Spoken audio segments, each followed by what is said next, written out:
நீங்க வந்து உங்களோட தேவைகளை நீங்களே செஞ்சுக்கணும். சரிங்களா? காலையில நேரத்துல எந்திரிச்சுக்கணும். சுத்தமா இருந்துக்கணும். பல் தேய்க்கிறதுல இருந்து பல் தேய்ச்சுக்கணும். ஒரு வாரத்துக்கு ஒருக்கா நகம் வெட்டிடணும். கிளீனா இருந்துக்கணும். உங்க ட்ரெஸ்ஸை நீங்க வந்து சுத்தமா வச்சுக்கணும். உங்களோட வேலைகளை நீங்க செஞ்சுக்கணும். சரிங்களா? இங்க இருக்க பெரியவங்க, இங்க இருக்கிறவங்க யார் என்ன சொன்னாலும் நல்லது சொல்றத கேட்டுக்கணும். சரிங்களா? அப்படியே உங்களுக்கு யாராவது மனசு தப்பா படுறது இருந்துச்சுன்னா இந்த அக்கா கிட்ட வந்து சொல்லலாம். என்ன தப்பு இந்த மாதிரி சொல்றாங்க அப்படின்னு சொல்லிட்டு அவங்க கன்சல்ட் கேட்டு எதா இருந்தாலும் நீங்க முடிவு எடுத்துக்கணும். சரிங்களா?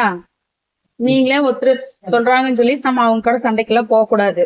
தப்பா ரைட்டா நம்மளுக்கு தெரியணும்ல. அவங்க நல்லதுக்கே சொல்லியிருந்தாலும் நம்ம எடுத்துக்கலாம். தப்பா இருந்தா இவங்க கிட்ட சொல்லிட்டும் கூட நம்ம அதுக்கு அவங்க கிட்ட பேசலாம். சரிங்களா? சாப்பாடு வந்து வேஸ்ட் பண்ணக்கூடாது. பையனுடைய பிறந்த நாளுக்கு கடந்த 10 வருஷம் வந்துருக்கிறோம். இது வந்து இப்போ செலவுகள் மற்ற இது பண்றதை விட இது வந்து ரொம்ப மனசுக்கு மகிழ்ச்சியா நிறைவான விஷயமா இருக்கு. இங்க குடும்பத்துல வந்து குழந்தைகள் நல்லா கவனிச்சுக்கிறாங்க. அந்த குழந்தைகளோட வந்து அவங்களுக்கு தேவையான இது பண்ணி கொடுத்து உணவு ஏற்பாடு பண்ணிட்டு போறது ரொம்ப மகிழ்ச்சி. இந்த ஏற்பாடுகள் மற்ற எல்லாமே நல்லபடியா இருக்கு. குழந்தைகள் நல்லா பாத்துக்கிறாங்க. மேலும் வளர்க, வாழ்க வளமுடன்.